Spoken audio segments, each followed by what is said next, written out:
வணக்கம் தலைமைகளே. இன்றைக்கு ஜூன் மாதம் 11ஆம் தேதி வியாழக்கிழமை.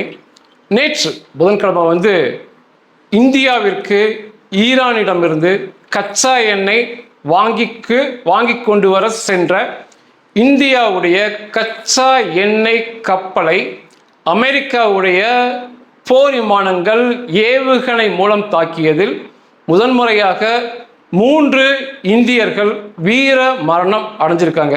நேற்று இது அமெரிக்கா என்ன சொல்றாங்க அப்படின்னா, நாங்கள் சொன்னதை கேட்கவில்லை, அது இந்தியா கப்பல் என்றெல்லாம் கிடையாது, எந்த கப்பல் நாங்கள் சொல்வதை கேட்கவில்லையோ அதை தாக்குவோம், அந்த முகாந்திரத்தில் நாங்கள் தாக்கினோம் அப்படின்னு இருக்காங்க. இந்த சண்டை காலத்தில் கச்சா எண்ணெய் ஏற்ற சென்ற அல்லது ஏற்றி வந்த கப்பல்ல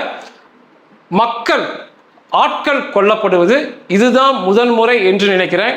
இதுக்கு முன்னால் ஆட்கள் கொல்லப்பட்டதாக பதிவு ஏதுமில்லை. இது இந்த வாரத்தில் இந்தியாவுடைய 2வது கப்பல் அமெரிக்க போர் விமான தாக்குதலுக்கு உள்ளாகி 2 கப்பல் ஒன்றுக்கும் உதவாத நிலைக்கு சென்றிருக்கு. நேற்று முதன்முறையாக 3 பேர் வீர மரணம் அடைஞ்சிருக்கிறாங்க.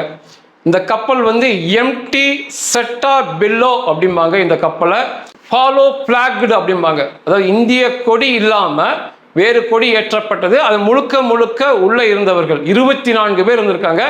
24 பேரும் இந்தியர்கள். அதில் கச்சா எண்ணெய் இந்தியாவிற்கு வர இருந்த கச்சா எண்ணெய் தான். இந்தியா இன்றைக்கு உலகத்தில் மிகப்பெரிய தேசம், மக்கள் தொகை. கச்சா எண்ணெய் இல்லாமல் இந்தியா நகராது. கச்சா எண்ணெய் மிக மிக முக்கியமானது. அதனால் மிகப்பெரிய ஆபத்து என்றாலுமே துணிந்து இந்தியர்கள் செயல்படுவது புரிகிறது.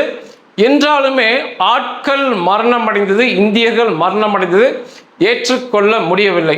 இது என்ன சொல்லப்படுதுன்னா, அமெரிக்க தரப்பிலிருந்து அந்த கப்பலை நகர வேண்டாம், இதுக்கு மேலே செல்லக்கூடாது என்று எச்சரித்ததாகவும், அந்த எச்சரிக்கையை மீறி அந்த கப்பல் நகர்ந்து சென்றதாகவும், அதுக்கப்புறம் அமெரிக்காவிலிருந்து போர்க்கப்பல்களிலிருந்து விமானங்கள் ஒரு விமானம் கிளம்பி அந்த கப்பலின் என்ஜின் அறை மற்றும் ஸ்டேரிங்கை ஏவுகணை மூலமாக துல்லியமாக தாக்கி அழித்திருக்கிறார்கள். மிகப்பெரிய அளவு தீ பற்றியது. அதுக்கப்புறம் அங்கு உள்ள இருந்தவர்கள் உதவி வேண்டும் என்று அபயக்குரல் ரேடியோ குரல் மூலமாக எழுப்பியிருக்காங்க.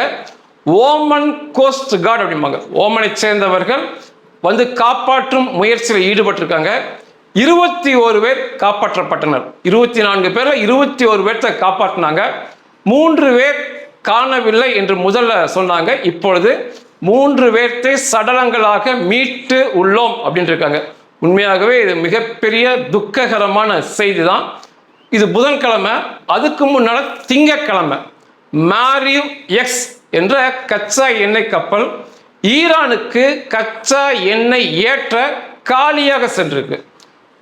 இதே போலதான் அமெரிக்கா எச்சரிக்கையை மீறி சென்றதால் ஆபிரகாம் லிங்கன் போர் கப்பலிலிருந்து கிளம்பி வந்த F-18 ஸ்ட்ரைக்கிங் ஈகிள்மாக அந்த போர் விமானம் மூலமாக துல்லியமான ஏவுகணை தாக்குதல் அந்த கப்பலுடைய என்ஜின் அறைக்கும் ஸ்டேரிங்கும் தாக்கப்படுது. திங்கட்கிழமை கப்பல் முற்றாக நகர முடியாம ஒன்றுக்கும் உதவாம மூழ்கும் நிலைக்கு போச்சு.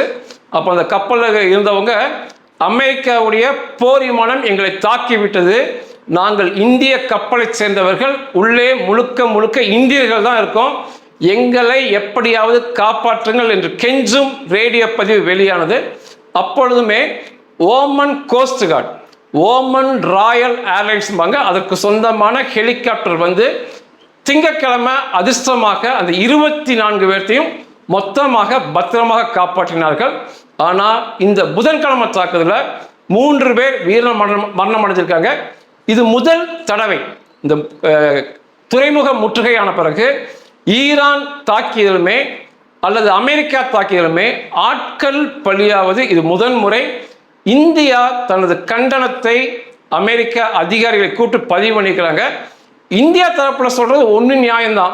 ஒருவேளை அந்த கப்பல் சொல்வதை கேட்காமல் நகர்ந்தாலுமே கப்பலுக்குள் சென்று அவர்களை கைது செய்யலாம், கைது செய்து சட்டப்படி நடவடிக்கை எடுக்கலாமே ஒழிய இப்படி ஏவுகணை மூலமாக போர் விமானங்கள் மூலமாக ஏவுகணை கொண்டு தாக்குவது முற்றாக அந்த கப்பலை மூழ்கடிப்பது, பற்ற வைப்பது, ஆட்களை கொள்வது ஏற்றுக்கொள்ள முடியாத விஷயங்களாக, நிச்சயமா ஏற்றுக்கொள்ள முடியாதான். அமெரிக்கா நினைச்சிருந்தாங்கன்னா அந்த கப்பலை கைப்பற்றி இருக்கலாம், உள்ளே இறங்கி 24 பேர்த்த கைது பண்ணலாம். அது ஒன்றும் மிகப்பெரிய விஷயம் இல்லை. உள்ள யாருமே இராணுவ வீரர்கள்ல, கப்பல்களில் வேலை செய்யும் அப்பாவி சிப்பந்திகள். அவங்க இந்தியாவிற்கு கச்சா எண்ணெய் அவசிய தேவை என்பதை உணர்ந்து உயிரை பணைய வைத்து இந்த வேலையை செஞ்சிருக்காங்க. இந்த அப்பாவிகளிடம் வீரத்தை காட்டுவது அமெரிக்காவுக்கு அழகல்ல. ஆனால் அவனுக்கு யார் சொல்லியும் கேட்பது போல தெரியவில்லை. இதற்கான மன்னிப்போ வருத்தமோ எதுவுமே அமெரிக்கா தரப்பிலிருந்து வரல.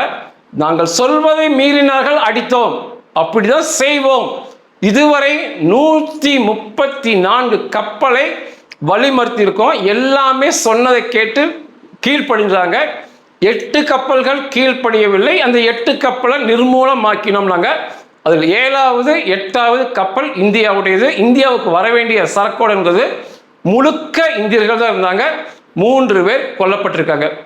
இதுக்கு இராணுவ ரீதியாக ஏதாவது பண்ண முடியுமா? நிச்சயமா அதெல்லாம் முடியாது.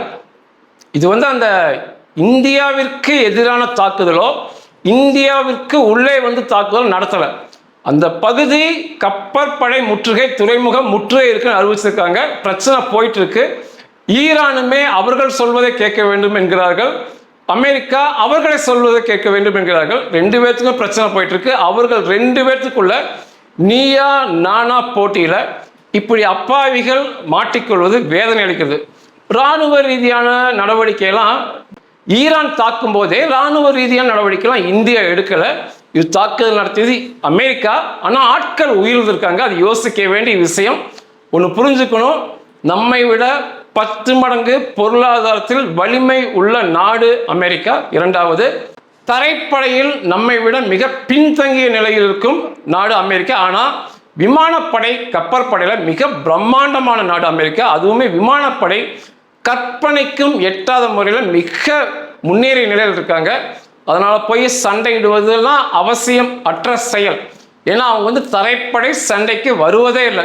இப்போ ஈரானுடைய நிலைமை எடுத்துக்கிட்டிங்கன்னா, குரங்கு கையில் சிக்கிய பூமாலையாக போச்சு. அமெரிக்கா கையில் சிக்கி சின்ன பின்னம் ஆயிட்டு இருக்காங்க ஈரான். ஆனால் அமெரிக்கா இப்போ வரைக்கும் அவங்க தரைப்படை வீரர்களை உள்ள அனுப்பாமையே ஈரானை சின்ன பின்னம் ஆக்கிட்டு இருக்காங்க. ஈரான் பரப்பளவில் நம்மை போல, இந்தியா போல பாதி இருக்கும் நாடு. பயங்கரமான இராணுவ வலிமையை வைத்திருந்த நாடு தான். ஆனால் ஒரே ஒரு துருப்பை உள்ள அனுப்பாம, அமெரிக்க இராணுவ துருப்பை அனுப்பாம அந்த நாடை முற்றாக ஈரானை நாசமாக்கி விட்டார்கள் என்று சொல்ல வேண்டும். ஏன்னா அவருடைய வான்படை தாக்குதல், அவர்கள் வான்படைகள் அவ்வளவு பெரிதானவை. நம்ம அமெரிக்காவெல்லாம் என்னன்னு கேட்கணும்னா, நிச்சயமாக பொருளாதார வலிமையில் அவர்களை விட மேலே வர வேண்டும். அதே போல விமானப்படைகள், கப்பற்படைகளும் அதை விட மிக மேலே வந்த பிறகுதான் அமெரிக்காவை மிரட்டுவதோ அல்லது அமெரிக்கா நம்மை கண்டு பயப்படுவதோ இருக்கும். அது வரைக்கும் கொஞ்சம் கூட அவங்க மன்னிப்பு கேட்காம இந்த செயலுக்கு மன்னிப்பே கேட்கல. ஆனால் இந்தியா கேட்டது ஒன்று நியாயம், கைது செய்திருக்கலாம். அதை விட்டு ஏவுகணை கொண்டு என்ஜின் ரூம் அடிக்கிறது, ஸ்டேரிங் அடிக்கிறதெல்லாம் வீரமான செயலே அல்ல. அதனால இந்த கோபத்தை எல்லாம் இந்தியாவை முன்னேற்றுவதில் தான் காட்டணும். நிச்சயமாக அமெரிக்கா நம்மை கண்டு பயப்பட வேண்டும் என்றால், அமெரிக்காவை விட பொருளாதாரம் இராணுவத்தில் மிகப்பெரிய வந்த பிறகு தன்னை போலவே அமெரிக்கா நம்மை இதை போல சீண்டாது என்றுதான் உண்மையை பதிவு செய்ய முடியும். நன்றிகள்.